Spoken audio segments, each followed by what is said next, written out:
বাজারে যে যদি দোয়াটা পড়েন তাহলে আল্লাহ তাআলা আপনাকে একবার দোয়া পড়ার বদলতে 10 লক্ষ গুনাহ মাফ করে দিবে। ছেলে যদি দাড়ি রেখে বলে আর একজন তারে ঠাট্টা করে কয়, তুই কি স্যাক খাইছিস নাকি দাড়ি রাখলি? স্যাক খাওয়ালো প্রেম করে ফেল করার নাম স্যাক খারা। সেই সময় সাথে দাড়ি রাখতে হয়, খাইজনে দাড়ি। ততদিন পুলিশের চাকরি ছিল, অতদিন ঘুষির থেকে তওবা করে নাই। রিটায়ার্ডের পরে কয় আস্তাগফিরুল্লাহ, আর কোনোদিন ঘুষ খাবো না। ততদিন পর্যন্ত মেম্বারই ছিল, অতদিন পর্যন্ত টোন মন রিলিফ কন্ট্রোল ভিজিএফ কার্ড পঙ্গু ভাতা বয়স্ক ভাতা যা যেভাবে পাইছে আশের মতো গেলছে চাবানু ছাড়া। তাকে 6 ভোটে ফেল করছি, আর রস করবো না। কেন? আমাদের ইমানের দাম বেশি না আখেরি জামানার উম্মতের ইমানের দাম বেশি? হুজুর বললেন, তোমাদের ইমানের চাইতে আমার আখেরি উম্মতের ইমানের দাম 100 গুণ বেশি। ফটাতি পাঠাইছে এসে বাংলাদেশে, চতুর্দিক দিয়ে দাদা বাবুকে আড্ডা, তার মধ্যে পাঠাইছে। আমাকে আটকায় ফেললে আমি সরাসরি আল্লাহর সাথে যোগাযোগ করি, আর জিব্রাইলের মাধ্যমে সমাধান করে দেয়। নতুন নতুন তাজা ওহী। আমি 3200 অলৌকিক ঘটনা তোমাদেরকে দেখাইছি, মুজিজা দেখাইছি। যারা আমার সাথে উহুদ বদর খন্দকে গিয়ে যুদ্ধ করে গলা কাটাই দিয়ে শাহাদত বরণ করেছে, তোমাদের মধ্যে যারা উহুদের 70 জন, বদরের 14 জন, এ তো বিশ্বের সেরা শহীদ। এইরকম শহীদের 100 শহীদের নেকিকে একত্রিত করলে যতটুকু হবে, আমার আখিরি জামানার উম্মত যুবকরা যদি একটা সুন্নতের পর আমল করে, তাকে আল্লাহ তাআলা সমপরিমাণ নেকি দান করবে। সাথে যে গলা কাটাই দেওয়া যত সহজ, আখিরি জামানার উম্মতের দাড়ি রাখা অত সহজ হবে না। তারা টুপি পরা অত সহজ হবে না। তারা দাড়ি রাখলে মানুষে তারা ক্রিটিসাইজ করবে, স্ত্রীও ক্রিটিসাইজ করে, বাপও ছেলেকে ক্রিটিসাইজ করে, ঠাট্টা করে দাড়ি রাখলে। কথা বলুন। ছেলেতে যদি সুন্নতি পোশাক পরে আব্বাই তারে ঠাট্টা করে, স্বামী যদি দাড়ি রেখে বেলা স্ত্রী তারে ঠাট্টা করে। ছেলেতে যুবক ছেলে দাড়ি রাখছে, তার মা তারে কয় যে তোর বাপ আজ সাবালে গেল না, তুই বুড়ো হয়ে গেলি কেউ আসুমা। ছেলেতে দাড়ি রেখে বুড়ো হয়ে গেছে, তার বাপের বয়স 60 বছর, দাড়ি রাখে না বলে সাবালে গইনি। স্বামীতে দাড়ি রাখছে যুবক স্বামী, স্ত্রীতে তারে ঠাট্টা করে কয় তোমার মতো বড় দাদার মতো দেখা যাচ্ছে। এই দাদা আর চাচা কইলে সেই সময় দাড়ি রাখা কঠিন না। কলেজের ছেলেরা যদি জামা জুব্ব পাগড়ি পরে, তাহলে তাদেরকে লাদেন বাহিনী, রাজাকার, মৌলবাদ, তালেবান, দুনিয়ার ট্যাগ দিতে তালে থাকে। কলেজের ছেলে যদি দাড়ি রেখে বলে আর একজন তারে ঠাট্টা করে কয়, তুই কি স্যাক খাইছিস নাকি দাড়ি রাখলি? স্যাক খাওয়ালো প্রেম করে ফেল করার নাম স্যাক খারা। সেই সময় সাথে দাড়ি রাখতে হয়, খাইজনে দাড়ি। এই দাড়ি রাখছে সে সুন্নতের মহব্বতে, তারে এই বলে ঠাট্টা করতে তালে থাকে। তারে দাড়ি রাখা কঠিন কিনা কথা বলেন। এই সময় দাঁড়িয়ে রাখলে সাহাবায়ে কিরামদের শহীদদের 100 শহীদের নেকি এক একজনকে দেওয়া হবে, আল্লাহ তাআলা দান করবেন। এর মানেই হলো প্রতিকূল পরিবেশে ইবাদত করলে আল্লাহ বেশি খুশি হয়। মাঝে মাঝে বলে তাকে, মসজিদ বানাইছেন, সুন্দর মসজিদ, মসজিদের মধ্যে বসে দোয়াটা পড়লে শুধু দোয়া পড়ার নেকি পাবেন, কোনো ফজিলত পাবেন না। এটা কাবা ঘরের মধ্যে বসে পড়লেও শুধু একটু দোয়া পড়ার নেকি পাবেন, অন্য কোনো ফজিলত পাবেন না। অথচ এই দোয়াটা যদি আপনি হাটে যাইয়ে বাজারে যেয়ে পড়েন, পাশে বাজার আছে না, বাজারে যে যদি দোয়াটা পড়েন, তাহলে আল্লাহ তাআলা আপনাকে একবার দোয়া পড়ার বদলতে 10 লক্ষ গুনাহ মাফ করে দিবে। তাই না? ঠকবো আর ঠগাবো, বাজারের উদ্দেশ্য কি? ঠকবো অথবা ঠগাবো। আমি ঠকবো বিক্রেতার কাছে, অথবা ক্রেতা বিক্রেতারে ঠগাইয়া আমি লাভ করে আসবো। এই দুই উদ্দেশ্যেই বাজারে যায়। সম্পূর্ণ দুনিয়া 100% দুনিয়া, বরঞ্চ কত নিকৃষ্ট জায়গা। নবী পাক বলেন, আবগাজুল বিলাদ ইলাল্লাহি আসওয়াকুহা, দুনিয়ার সবচেয়ে নিকৃষ্ট জায়গার নাম হলো বাজার। একটু বলবেন জায়গার নাম কি? বাজার। সবচেয়ে ভালো জায়গার নাম কি? সবচেয়ে ভালো জায়গার নাম বাজার। ওয়া আহাব্বুল বিলাদ ইলাল্লাহি মাসাজিদুহা, আর দুনিয়ার সবচেয়ে সেরা জায়গার নাম কি? আরেকবার, মসজিদ। তো মানুষের মন মসজিদমুখী হবে না, ভালো জায়গার দিকে মন যাবে না, বাজারের দিকে মন যাবে। বাজার খুব ভালো জায়গা, বাজার খুব ভালো লাগে। কোন চার দোকান এই জায়গার লোকাল যে খুব কমই থাকে, শহর অঞ্চলে বড় বড় সেগুলো ভিন্ন কথা। আমাদের হাট বাজারের লোকাল চার দোকান, নিচে মাটি, কেশর মাটি বিড়বিড় করতেছে, তার ভিতরে বিড়ির পাশা, স্যাপ কাশ, পচা গন্ধ, কুয়ে গন্ধ, দুটো সুসো মরে রয়েছে বেঞ্চের তলে, তাও কেউ অপসারণ করছে না, পরিষ্কার করতেছে না। সুসোর গন্ধ নাকে শুক্তি তলে আছে, তার মধ্যে চা খায়, পান খায়, বিড়ি খায়, ওরে মজা। সকাল 8টা থেকে রাত 1টা পর্যন্ত মেসির খেলা না দেখে বাড়ি আসে না। সুবহানাল্লাহ। আর মসজিদের ভিতরে কত সুন্দর ঘ্রাণ, কত সুন্দর পরিবেশ, টাইলস আছে, কার্পেট আছে, ফ্যান আছে, এসি আছে, কত চমৎকার জায়গা। কোনো মিথ্যে কথা নাই, কোনো বিড়ির গন্ধ নাই। সে জায়গা কে ভালো লাগে না? কথা বলুন, ঠিক না? আল্লাহু আকবার। তো এই বাজার হলো দুনিয়া, একান্ত দুনিয়া। এ জায়গা কেউ আখিরাত কামাই করার নিয়তে যায় না। কাজেই ও জায়গা যাইয়া আল্লাহ পাককে সামান্য স্মরণ করে একটা দোয়া পড়লে আল্লাহ কয় যেখানে সবাই দুনিয়া নিয়ে কামলা কামলি করতেছে সেখানে আমার বান্দা আমাকে স্মরণ করে একটা দোয়া পড়ছে, ফেরেশতা তোমরা ওর আমলনামা থেকে 10 লক্ষ গুনাহ মুছে দাও। মালিক যদি খুশি হয়ে যায় তাহলে অল্প পরিশ্রমে অধিক পারিশ্রমিক দিতে পারে কি পারে না? এখানে অন্য কোনো কর্মচারীদের অভিযোগের কিছু আসে যায় না। মালিক দিয়ে দেবে তারে কোটি কোটি টাকা, তাতে তোমার কি? তোমার মালিক তারপর খুশি হয়ে গেছে। একটুক দোয়া পড়লে আল্লাহ এভাবে খুশি হয়ে যায়, সাথে সাথে 10 লক্ষ নেকি দিয়ে দেয়। এর মানে হলো অনুকূল পরিবেশে ইবাদতের চাইতে প্রতিকূল পরিবেশে ইবাদত করলে বেশি নেকি পাওয়া যায়। আর মৌসুম চলতেছে, হাদিসে আসছে হাজী সাহেবরা হজ থেকে ফিরে দেশে আসার পরে 40 দিন পর্যন্ত তারা যে বৈধ দোয়া করে আল্লাহ পাক সে দোয়া কবুল করে। প্রত্যেক এলাকায় কম বেশ হাজী আছে আমাদের বাংলাদেশে। হজের পরে ধীরে ধীরে আস্তে আস্তে কিছু কিছু করে দেশে আসতেছে। হজের 2-4 দিন পরের থেকেই ব্যাক ফ্লাইট শুরু হয়। হাজিরা নিজ নিজ দেশে যাইতেছে। সারা পৃথিবীতে যেখানেই মুসলমান আছে সেখান থেকে কম বেশ মুসলমান হজে গিয়েছিল, আর প্রত্যেকে নিজ দেশে ফিরতেছে। এই সময়টা চলতেছে সে হাজিদের 40 দিনের দোয়া কবুল হবার সিজন। আল্লাহ পাক রব্বুল আলামিন এই ভালো একটা মৌসুমে দোয়া কবুল হবার সিজনে স্যাঁতসেঁতে কাদার ভিতরে আমাদেরকে আসার বসার তৌফিক ইনায়েত করেছেন। সাময়িক জান্নাতের বাগানে বসার জন্য আমাদেরকে আল্লাহ তাআলা মনোনীত করেছেন, পছন্দ করেছেন। রব্বুল আলামিনের এই নির্বাচনে নির্বাচিত হতে পেরে আমরা শুকর আদায় করি, আলহামদুলিল্লাহ। আমি আসার সময় পাশ দিয়ে হেঁটে আসলাম, দেখলাম জায়গাটা কাদা। আপনাদের জন্য ডবল ডবল তিরফলা ব্যবস্থা করে বসার মোটামুটি একটা পরিবেশ তৈরি করে দিয়েছে। তবুও কষ্ট হচ্ছে বলে মনে হয়, নিচে ঠান্ডা। পরিবেশ যদি সুন্দর হইতো তাহলে একটু বেশি আরাম পাইতেন। কষ্টের ভিতরে ইবাদত করলে আল্লাহ পাক রব্বুল আলামিন তাতে প্রতিদান নেকি বেশি দিয়ে থাকেন। আল্লাহ প্রতিকূল পরিবেশে ইবাদত করলে আল্লাহ বেশি খুশি হয়। যখন মানুষের গুনাহ করার এনার্জি থাকে, গুনাহ করার এনার্জি থাকে, গুনাহ করার শক্তি থাকে, সেই সময় যদি গুনাহ থেকে ফিরে আসে, আর যে সময় গুনাহ করার এনার্জি নাই, একেবারে সব কিছু ফিউজ হয়ে গেছে, সেই সময় গুনাহ থেকে তওবা করা 2 তওবা একদমে বিক্রি হয় না।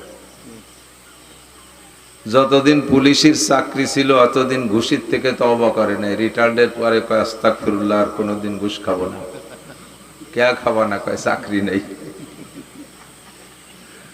তো চাকরি চলে যাওয়ার পরে ঘুষির থেকে তওবা করা বড় সহজ, কারণ পাবে না তা খাবে কোন জায়গায়, ঠিক না? 90 বছরে বুড়ো, নাকের মধ্যে পাইপ দেয়া সেলাইন ঢুকানো হচ্ছে, খাবার দিচ্ছে।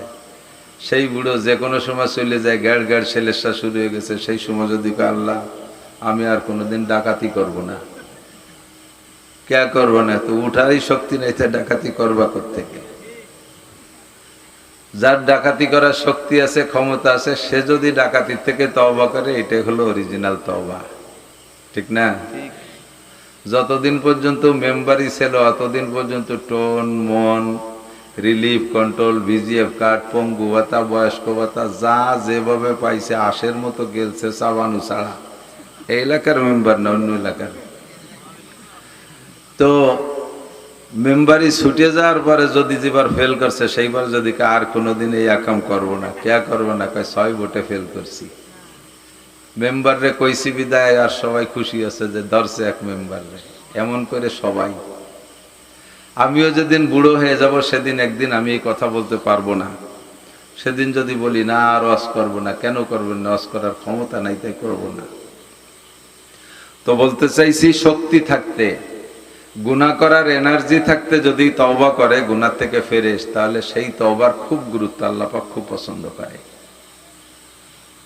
এর মানেই হলো প্রতিকূল পরিবেশে ফিরে আসা, ইবাদত করা। সাহাবায়ে কেরাম নবী আলাইহিস সালামকে জিজ্ঞাসা করেছিলেন, হুজুর আমরাও মোমেন, কিয়ামত পর্যন্ত আপনার উম্মতরা তো একের পর এক আসতে থাকবে, তারাও মোমেন হবে, ইমানদার হবে, আমরাও আপনার কলেমা পড়ে, আল্লাহর কলেমা পড়ে ঈমান গ্রহণ করেছি, লা ইলাহা ইল্লাল্লাহ মুহাম্মাদুর রাসূলুল্লাহ, আমরা মুমিন।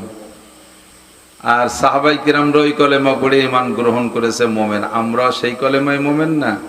তো সাহাবায়ে কিরাম জিজ্ঞেস করেছিলেন যে হুজুর, আমাদের ঈমানের দাম বেশি না আখেরি জামানার উম্মতের ঈমানের দাম বেশি? হুজুর বললেন, তোমাদের ঈমানের চাইতে আমার আখেরি উম্মতের ঈমানের দাম 100 গুণ বেশি। খুশি হলেন না বেজার হলেন? আমরা দাবি করতে পারি আল্লাহ যদি আমাদেরকে নবীর জামানা বানাইতো তাহলে আমি আবু বকর হইতাম, ওমর হইতাম, উসমান হইতাম, আলী হইতাম। আমাদেরকে 1500 বছর পরে পাঠাইছে, আবার পাঠাইছে এসে বাংলাদেশে। চতুর্দিক দিয়ে দাদা বাবুকে আড্ডা, তার মধ্যে পাঠাইছে। এর মধ্যে ঈমান আনা, ঈমান গ্রহণ করা কত কঠিন। তো তুমি আমাদেরকে এত পরে এত পিছে পাঠাইয়া হাতে ধরে ঠগাইলে কে? আল্লাহরে যদি কই, আল্লাহ কয় তোমাদেরকে ঠগাই নেই, তোমাদের বাঁচানোর জিতানোর ব্যবস্থা আমার কাছে আছে। নবীর সামনে থেকে যারা কলেমা পড়ে ইসলাম গ্রহণ করেছে তাদের ঈমানের চাইতে তোমাদের ঈমানের দাম 100 গুণ বেশি। জোরে বলি সুবহানাল্লাহ। তাহলে আমাদেরকে আল্লাহ ঠগাইছে না জিতাইছে? আমি নবীর জামানায় হয়ে কি আবু বকর হইতাম না আবু জাহেল হইতাম, তারই বা ঠিক কি? কথাগণ। ওমর হইতাম না আবু লাহাব হইতাম, তারই বা ঠিক কি? উসমান হইতাম না উতবা সাইবার একজন হইতাম, তারই বা ঠিক কি? আখেরি জামানায় এসে আমার আব্বার নাম আব্দুল গনি, মায়ের নাম রাবেয়া, আব্বার নাম আব্দুল খালেক, মায়ের নাম সালেহা, আব্বার নাম আব্দুল রহিম, মায়ের নাম রহিমা। এই সমস্ত আব্বা আমাদের ঘরে জন্ম নেওয়ার কারণেই তো আমাদের কলেমা পড়তে পড়তে সহজ হয়েছে। তাহলে আল্লাহ আমাদেরকে বাঁচাইছেন। কথা বলুন ঠিক না? তো সাহাবায়ে কিরামকে বললেন তোমাদের ঈমানের চাইতে আখেরি উম্মতের ঈমানের দাম 100 গুণ বেশি। তার কারণ কি? তোমরা হলে অনুকূল পরিবেশে। এখন তোমরা যে কোনো বেকায়দায় আটকে গেলে, আমাকে আটকায় ফেললে আমি সরাসরি আল্লাহর সাথে যোগাযোগ করি, আর জিবরাইলের মাধ্যমে সমাধান করে দেয়। নতুন নতুন তাজা তাজা ওহী। আমি 3200 অলৌকিক ঘটনা তোমাদেরকে দেখাইছি, মুজিজা দেখাইছি। এ দেখে ইসলাম গ্রহণ করা অতি সহজ। আর যে সময় এই মুজিজা দেখানোর কেউ থাকবে না, শুধু উলামায়ে কেরামরা মাঠে ময়দানে কিস্সাগুলো বলবে, আর আমার আখেরি উম্মত বোকার মতো ফেলফেলায় শুনবে, আর সব কথাগুলো বিশ্বাস করবে, আর জোরে জোরে সুবহানাল্লাহ বলবে, আলহামদুলিল্লাহ বলবে, আল্লাহু আকবার বলবে। কাজেই তারা থাকবে এমন একটা সময়, যে সময়টা ঈমানকে ধরে রাখা বহুত বড় কঠিন। চতুর্দিক দিয়ে দাজ্জালি ফিতনা আসতে থাকবে, চতুর্দিক দিয়ে দাজ্জালি ফিতনা, ঈমান ধরে রাখা বড় কঠিন মুহূর্ত থাকবে তাদের জন্য। তোমরা আমার চেহারার দিকে তাকাইয়া কাফের থেকে মুসলমান হয়েছো, তোমরা আমার আখলাক দেখে, আমল দেখে তোমরা কাফের থেকে ইসলাম গ্রহণ করেছো। আমার বয়ানে তোমরা গলা কাটাই দিতে জন্য প্রস্তুত থাকো, আমার কথায় তোমরা সবকিছু ত্যাগ করতে প্রস্তুত থাকো। যে সময় আমি থাকবো না, পরিবেশটা বড় বিপক্ষে থাকবে, প্রতিকূল থাকবে, ওই সময় ঈমানের দাম আল্লাহ পাক এভাবে তাদের জন্য বেশি করে দিয়েছেন। তোমাদের আমলের চাইতে তাদের আমলের দাম বেশি। সাহাবায়ে কিরামদেরকে হুজুর বললেন, কত বেশি? হুজুর বলেন, মান তামাসসাকা বিসুন্নতি ইনদা ফাসাদি উম্মতি ফালাহু আজরু মিয়াতি শাহীদ। তোমরা যারা আমার সাথে উহুদ, বদর, খন্দকে গিয়ে যুদ্ধ করে গলা কাটাই দিয়ে শাহাদত বরণ করেছো, তোমাদের মধ্যে যারা উহুদের 70 জন, বদরের 14 জন, এ তো বিশ্বের সেরা শহীদ। এইরকম শহীদের 100 শহীদের নেকিকে একত্রিত করলে যতটুক হবে, আমার আখিরি জামানার উম্মত যুবকরা যদি একটা সুন্নতের পর আমল করে, তাকে আল্লাহ তাআলা সমপরিমাণ নেকি দান করবে। 100 শহীদের নেকি একটা সুন্নতের বিনিময়ে। বলেন না সুবহানাল্লাহ। এর কারণ কি? কয় তোমাদের গলা কাটাই দিয়া ময়দানে যাই আমার সাথে যে গলা কাটাই দিয়া যত সহজ, আখিরি জামানার উম্মতের দাড়ি রাখা অত সহজ হবে না, তারা টুপি পরা অত সহজ হবে না। তারা দাড়ি রাখলে মানুষে তারা ক্রিটিসাইজ করবে, স্ত্রীও ক্রিটিসাইজ করে, বাপেও ছেলেকে ক্রিটিসাইজ করে, ঠাট্টা করে দাড়ি রাখলে। কথা বলুন। ছেলেতে যদি সুন্নতি পোশাক পরে আব্বাই তারে ঠাট্টা করে, স্বামী যদি দাড়ি রেখে বেলা স্ত্রী তারে ঠাট্টা করে। ছেলেতে যুবক ছেলে দাড়ি রাখছে, তার মা তারে কয় যে তোর বাপ আজ সাবালে গেল না, তুই বুড়ো হয়ে গেলি কেউ আসো না। ছেলেতে দাড়ি রাখিয়ে বুড়ো হয়ে গেছে, তার বাপের বয়স 60 বছর, দাড়ি রাখে না বলে সাবালে গইনি। স্বামীতে দাড়ি রাখছে যুবক স্বামী, স্ত্রীতে তারা ঠাট্টা করে কয় তোমার মত বড় দাদার মতো দেখা যাচ্ছে। এই দাদা আর চাচা কইলে সে সময় দাড়ি রাখা কঠিন না। কলেজের ছেলেরা যদি জামা জুব্ব পাগড়ি পরে, তাহলে তাদেরকে লাদেন বাহিনী, রাজাকার, মৌলবাদ, তালেবান, দুনিয়ার ট্যাগ দিতে তালে থাকে। কলেজের ছেলে যদি দাড়ি রেখে বলে, আর একজন তারে ঠাট্টা করে কয় তুই কি স্যাক খাইছিস নাকি দাড়ি রাখলি? স্যাক খাওয়ালো প্রেম করে ফেল করার নাম স্যাক খারা। সেই সময় সাথে দাড়ি রাখতে হয়, খাইজনে দাড়ি। এই দাড়ি রাখছে সে সুন্নতের মহব্বতে, তারে এই বলে ঠাট্টা করতে তাহলে তারে দাড়ি রাখা কঠিন কিনা কথা বলেন।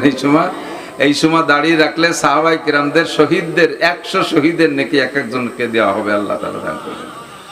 এর মানেই হলো প্রতিকূল পরিবেশে ইবাদত করলে আল্লাহ বেশি খুশি হয়। মাঝে মাঝে বলে তাকে মসজিদ বানাইছেন, সুন্দর মসজিদ, মসজিদের মধ্যে বসে দোয়াটা পড়লে শুধু দোয়া পড়ার নেকি পাবেন, কোনো ফজিলত পাবেন না। এটা কাবা ঘরের মধ্যে বসে পড়লেও শুধু একটু দোয়া পড়ার নেকি পাবেন, অন্য কোনো ফজিলত পাবেন না।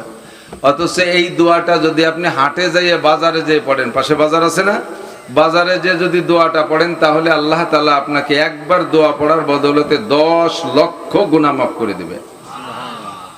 সুবহানাল্লাহ পর্যন্ত শেষ না, দোয়াটা শেখা যাবে। 10 লক্ষ গুনাহ মাফ। কয় অত গুনাহ তো করি নাই, গুনিয়ে দেখছেন কয়টা করছেন গুনাহ? গুনার খাতা যদি আমার আপনার ওপেন করে দেওয়া হয় দুনিয়ায়, তাহলে স্টক করে মরে যাবেন। ওকে বলে এত গুনাহ কিভাবে সমাধান হবে? আর হাসরের মাঠে সবগুলো খুলে দেওয়া হবে। আল্লাহ পাক বলবেন ইকরা কিতাবাকা কাফা বিনাফসিকাল ইয়াউমা আলাইকা হাসিবা, তুমি তোমার আমলনামা খুলে দেখো, পড়ো, আছে সবকিছু আছে।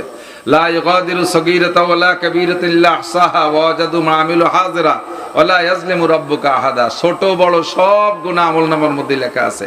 লক্ষ লক্ষ লক্ষ লক্ষ কোটি কোটি গুনাহ আমার আপনার আমলনামায় ভরপুর রয়েছে। বাজারে যাইয়ে একটা দোয়া মাত্র 10 সেকেন্ড লাগবে পড়তে, 10 সেকেন্ডের ভিতরে আপনার 10 লক্ষ গুনাহ মাফ। বলেন না সুবহানাল্লাহ। এবার ফেরেশতাকে আল্লাহ তাআলা আরো বলবেন, এই বাম কাদের ফেরেশতাদের আমলনামা থেকে যেহেতু গুনাহ মুছে দেওয়া হয়েছে, ডাইন কাদের ফেরেশতা সমপরিমাণ অর্থাৎ 10 লক্ষ নেকিও তার আমলনামায় লিখে দাও।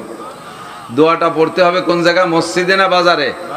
বাজারে। মসজিদে পড়লে আবার এই ফজিলত না, এই কাবা ঘরের মধ্যে পড়লে এই ফজিলত না, এটা হলো বাজারে যে পড়ার দোয়া। কেন এই ফজিলত?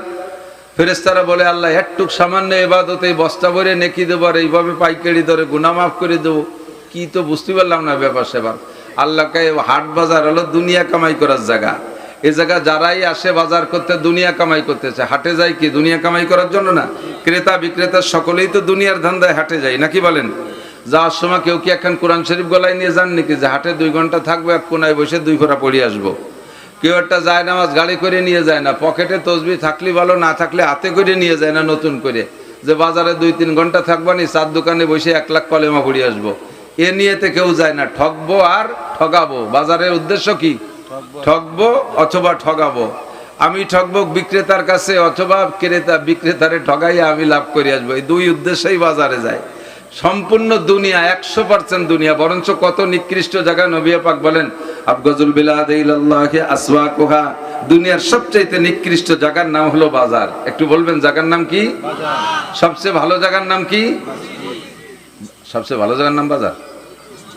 ওয়া আহাব্বুল বিলাদ ইলাল্লাহি মাসাজিদুহা, আর দুনিয়ার সবচেয়ে সেরা জায়গার নাম কি? আরেকবার মসজিদ। তো মানুষের মন মসজিদমুখী হবে না, ভালো জায়গার দিকে মন যাবে না, বাজারের দিকে মন যাবে। বাজার খুব ভালো জায়গা, বাজার খুব ভালো লাগে। কোন চার দোকান এই জায়গার লোকাল